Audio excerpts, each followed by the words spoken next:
Hello friends, आज हम लोग लिटिल मैन मूवी को एक्सप्लेन करने वाले हैं जो 2006 में आया था। अब जैसे इसका नाम लिटिल मैन है, वही हमारा मेन कैरेक्टर जिसको हम लोग छोटू करके बुलाने वाले हैं, वो भी एक बौना आदमी होता है और वो बड़े बड़े कारनामे कर देता है। तो बिना टाइम वेस्ट किए चलिए मूवी को एक्सप्लेन करना स्टार्ट करते हैं। तो मूवी के स्टार्टिंग में हमें एक जेल दिखाया जाता है और वहाँ पर एक बहुत खतरनाक कैदी होता है और उस कैदी को देखकर सभी कैदी की पैंट गीली हो जाता है। तभी वहाँ पर पुलिस आता है और उस कैदी को कहता है कि तुम्हारी सजा कंप्लीट हो गया है, अब तुम्हें इस जेल से जाना होगा। उसके बाद हम उस कैदी को देखते हैं जो कि 1.5 फुट का होता है और हम वीडियो के स्टार्टिंग में हम इसी छोटू के बारे में बात कर रहे थे। फिर छोटू को लेने के लिए उसका दोस्त आता है और उसे अपने घर लेकर जाता है। रास्ते में छोटू अपने दोस्त को कहता है कि मुझे अब पैसे कमाने हैं, इसीलिए मुझे कोई जॉब चाहिए। तभी छोटू का दोस्त कहता है कि तुम्हें सिर्फ एक काम करना होगा जिसके बदले तुम्हें $1 मिलियन मिलेगा और फिर हम दोनों को जिंदगी भर काम करना नहीं पड़ेगा। इतने पैसों की बात सुनकर छोटू इस काम के लिए हाँ कर देता है। अगले सीन में हम एक कपल को देखते हैं। नाम याद रखने के लिए हम इस कपल को, आदमी को बुलाएंगे दीपक कलाल और वाइफ का नाम राखी बहन रखेंगे। वो दोनों रेस्टोरेंट में बैठकर बात कर रहे होते हैं कि अब राखी सावंत को एक बच्चा चाहिए था, लेकिन हमारे दीपक कलाल के अंदर इतना टैलेंट नहीं था कि वो राखी सावंत को एक बच्चा दे सके, इसीलिए दोनों के बीच हमेशा झगड़ा होते रहता है। फिर हम छोटू और उसके दोस्त को देखते हैं जो एक ज्वेलरी शॉप के दुकान में जाता है, जहाँ पर छोटू का दोस्त कहता है कि इस दुकान से हमें एक डायमंड को चुराना है। अब ये सुनते ही छोटू का पैंट गीला हो जाता है और वो अपने दोस्त को एक चमाट मारता है और कहता है कि साले, मैं आज ही जेल से छूटा हूँ और तुम चाहते हो मैं फिर से जेल में जाऊँ। छोटू के दोस्त बहुत रिक्वेस्ट करने के बाद छोटू मान जाता है और फिर दोनों ज्वेलरी शॉप के अंदर चले जाते हैं। दरअसल छोटू के दोस्त ने छोटू को एक बैग के अंदर छुपा कर उस दुकान के अंदर लेके गया था। फिर छोटू का दोस्त उस दुकान के मैनेजर को अपनी बातों में उलझा कर रखा है। इसी मौके का फायदा उठाकर छोटू उस डायमंड के टेबल के अंदर चला जाता है और वहाँ पर एक होल करता है और उस डायमंड को चोरी कर लेता है। फिर ये दोनों उस दुकान से निकलने ही वाला होता है कि तभी वहाँ पर एक बुढ़िया कहता है कि किसी ने मेरे डॉग को चोरी कर लिया है। दरअसल छोटू ने डायमंड को चुराने के बाद उस कुत्ते को भी चोरी कर लिया था। वो दोनों उस दुकान से निकलने ही वाला होता है कि तभी वो कुत्ता भौंकने लगता है। इससे सभी को पता चल जाता है कि इस आदमी ने ही कुत्ते को चोरी किया है। वही दूसरी तरफ इस शॉप के मैनेजर को भी पता चल जाता है कि उसका डायमंड किसी ने चोरी कर लिया है, इसीलिए वो जल्दी से पुलिस को बुला लेती है। तभी छोटू और उसका दोस्त जल्दी से जाकर कार में बैठ जाते हैं और कार को फुल स्पीड से वहाँ से भाग जाते हैं। लेकिन थोड़ी दूर जाने के बाद वो कार खराब हो जाता है। फिर वो दोनों पैदल ही भागना शुरू कर देते हैं। वही दूसरी तरफ पुलिस भी उन दोनों का पीछा कर रहा था। फिर छोटू और उसका दोस्त एक सुपरमार्केट के अंदर चला जाता है। वहीं पर शॉपिंग कर रहा था दीपक कलाल और राखी बहन। इधर छोटू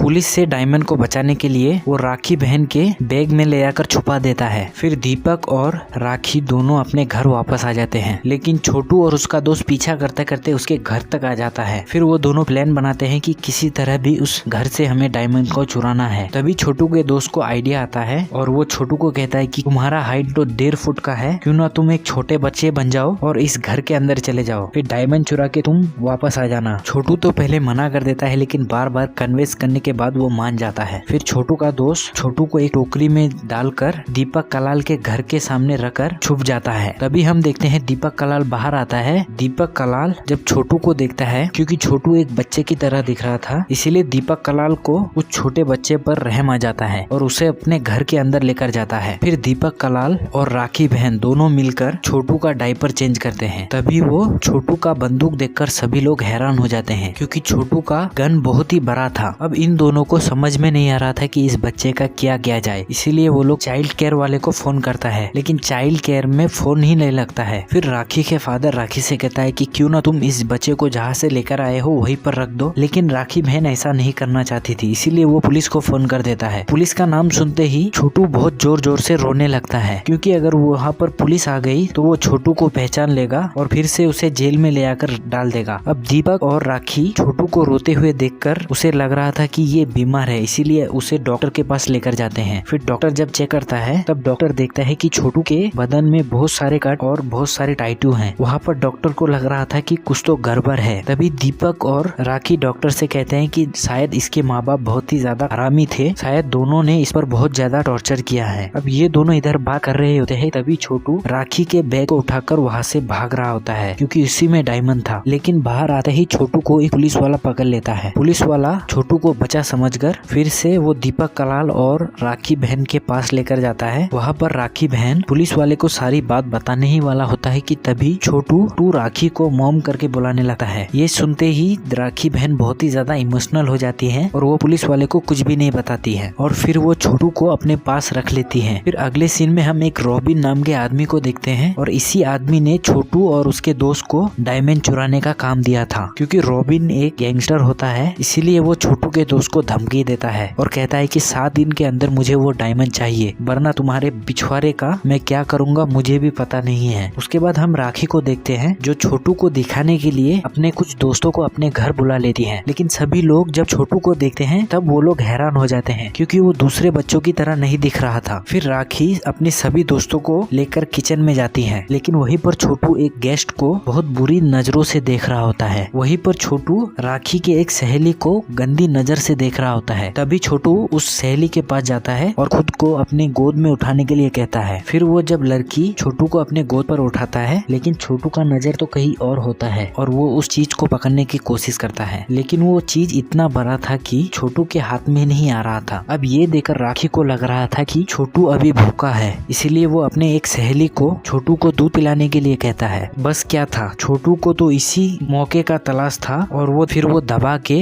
दूध पी लेता है। अब ये सब खत्म होने के बाद सभी लोग घर से जब जा रहे होते हैं, लेकिन जाने से पहले सभी लोग एक एक करके छोटू को किस कर रहे होते हैं। छोटू सभी को एक एक करके जॉनी सीन की तरह किस करने लगता है। फिर राखी बहन छोटू को उसके कमरे लेकर जाता है और उसे सुला देती है। फिर जैसे ही सभी लोग सो जाते हैं तब छोटू उठता है और उस बैग को लेकर अपने दोस्त को फोन करता है, लेकिन तभी वहाँ पर राखी के फादर आ जाते हैं और छोटू को चोर समझकर उस पर गन पॉइंट करते हैं। लेकिन तभी वहाँ पर दीपक कलाल आ जाता है और अपने ससुर को समझाकर छोटू को वहाँ से लेकर जाता है। अगली सुबह जब राखी उठता है तो वो दीपक को कहता है कि तुमने रात में बहुत अच्छा काम किया है, जिस पर दीपक कहता है कि क्या, मैंने तो कुछ किया ही नहीं है। ये देखकर हमें पता चलता है कि ये काम किसी और का है और वो कोई और नहीं बल्कि छोटू ही है। फिर सुबह राखी बहन तैयार होकर ऑफिस चला जाता है क्योंकि घर चलाने के लिए सिर्फ राखी बहन ही काम कर रही थी। वहीं पर दीपक कलाल पूरे दिन घर में बैठ कर बस सिर्फ टिकटॉक वीडियो बना रहा था। लेकिन इस बार दीपक कलाल छोटू को लेकर पार्क में घूमने जाता है और वहाँ पर वो अपने दोस्तों से बात कर रहा होता है। लेकिन तभी वहाँ पर छोटू का दोस्त आता है और छोटू से वो डायमंड मांगता है और उस टेबल में जो बैग रखा है उस बैग के अंदर वो डायमंड है। लेकिन छोटू का दोस्त जब उस बैग को चुराने जाता है तो वो देखता है कि वहाँ पर 3 बैग हैं। ये देखकर छोटू का दोस्त बहुत ही ज्यादा कंफ्यूज हो जाता है, इसीलिए वो एक बैग उठाकर वहाँ से भाग जाता है। फिर छोटू का दोस्त उस डायमंड को देने के लिए उस गैंगस्टर के पास जाता है और कहता है कि वो डायमंड इसी बैग में है। लेकिन जब वो गैंगस्टर उस बैग को खोल के चेक करता है तो वहाँ पर सिर्फ गंदे गंदे डायपर और कुछ खिलौने होते हैं। ये देखकर वो गैंगस्टर बहुत ही ज्यादा गुस्सा होता है और वो छोटू के दोस्त को उसी टेबल में लेटा कर पेल देते हैं। इसके बाद हम दीपक कलाल को देखते हैं जो छोटू को लेकर एक मैच देखने आया था। तभी मौका मिलते ही छोटू उस डायमंड को चुरा लेता है, लेकिन दीपक कलाल देखने से पहले छोटू वो डायमंड निगल लेता है। अगले सीन में हम देखते हैं दीपक कलाल अपने घर में एक पार्टी रखा है। छोटू के आने की खुशी में सभी लोग छोटू के लिए एक एक करके गिफ्ट लेकर आते हैं। वहीं पर राखी के फादर छोटू को एक टॉय गिफ्ट देते हैं। वहीं पर हम उस गैंगस्टर को देखते हैं जो बाहर कार में बैठकर राखी के घर में नजर रख रहा था। क्योंकि छोटू ने वो डायमंड निगल लिया था इसीलिए उसके पेट में बहुत दर्द हो रहा था, इसीलिए वो दर्द कम करने के लिए कैस्टर ऑयल पी लेता है। लेकिन इससे उसका दर्द कम नहीं होता है और बल्कि वो और बढ़ जाता है। अगले दिन हम देखते हैं राखी को वो डायमंड मिल जाता है क्योंकि छोटा छतरी ने वो डायमंड एक पैम्पर्स में हक दिया था। इस डायमंड को पाकर राखी बहुत ज्यादा खुश हो जाती है। अब राखी को ये लग रहा था कि ये डायमंड दीपक कलाल ने उसे गिफ्ट दिया है, इसीलिए राखी इम्प्रेस होकर दीपक कलाल के साथ डेट में चला जाता है। इसीलिए घर में राखी के फादर और छोटू होते हैं। तभी हम देखते हैं वो बुरा आदमी छोटू को जमीन में पटक देता है और वो छोटू को कहता है कि मैं तेरे बारे में सब जानता हूँ। दरअसल उस बुरे आदमी ने छोटू को टीवी में देख लिया था कि छोटा छतरी एक चोर है और वो देखने में एक बच्चा जैसा लगा है। अब राखी और दीपक कलाल अपने घर वापस आ जाते हैं, लेकिन वो लोग घर में देखता है कि उसके फादर छोटू को मारते हुए देख लेता है। अब ये देखकर राखी को लग रहा था कि उसके फादर पागल हो गए हैं, इसीलिए राखी अपने फादर को मेंटल हॉस्पिटल में भेज देता है। जब दीपक कलाल घर में चेक करता है तो वो देखता है कि टेडी बियर में एक कैमरा लगा है और इस कैमरे को राखी के फादर ने लगाया था ताकि वो छोटू के ऊपर नजर रख सके। फिर दीपक जब वो सीसीटीवी कैमरा चेक करता है तब उसे पता चल जाता है कि छोटू कोई बच्चा नहीं है और फिर वो छोटू को ढूंढने लगता है। लेकिन इतने में ही छोटू अपने दोस्त के साथ वो डायमंड लेकर वहाँ से भाग चुका है। फिर छोटू का दोस्त छोटू को बताता है कि मेरे बॉस आज राखी और दीपक कलाल के घर में अटैक करने वाला है। ये सुनकर छोटू काफी ज्यादा इमोशनल हो जाता है क्योंकि छोटू सभी घर के लोगों को मरने देना नहीं चाहता था। वही हम घर में देखते हैं में वो गैंगस्टर दीपक कलाल के घर में आ गया था। फिर वो दीपक कलाल से उस डायमंड के बारे में पूछता है, लेकिन दीपक कलाल को इसके बारे में कुछ पता नहीं था। फिर वो उस गैंग्स का बॉस दीपक कलाल को मारने ही वाला होता है कि तभी वहाँ पर छोटू आ जाता है। फिर छोटू वहाँ पर सभी आदमी को एक एक करके पीट देता है, लेकिन तभी वहाँ पर पुलिस आ जाता है। फिर पुलिस सभी गैंगस्टर को पकड़ लेता है और वहाँ से लेकर चला जाता है। फिर छोटू वो घर छोड़कर जा रहा होता है, तभी दीपक कलाल उसे रोक लेता है और अपने साथ रहने के लिए कहता है। फिर लास्ट सीन में हम देखते हैं राखी बहन का एक बच्चा हुआ है जो रियलिटी में पॉसिबल नहीं है, और वो छोटा बच्चा बिल्कुल छोटू के जैसा दिख रहा था। और यहीं पर ये मूवी एंड हो जाती है। तो आपको वीडियो कैसा लगा हमें कमेंट करके जरूर बताइए और इस चैनल को सब्सक्राइब कर लीजिए। प्लीज भाई, आप वीडियो देखते हो लेकिन चैनल को सब्सक्राइब नहीं करते हो। अगर आप चैनल को सब्सक्राइब करेंगे तो मुझे वीडियो बनाने के लिए थोड़ी मदद मिल जाएगी। तो मिलते हैं किसी अगले वीडियो पर। Good bye.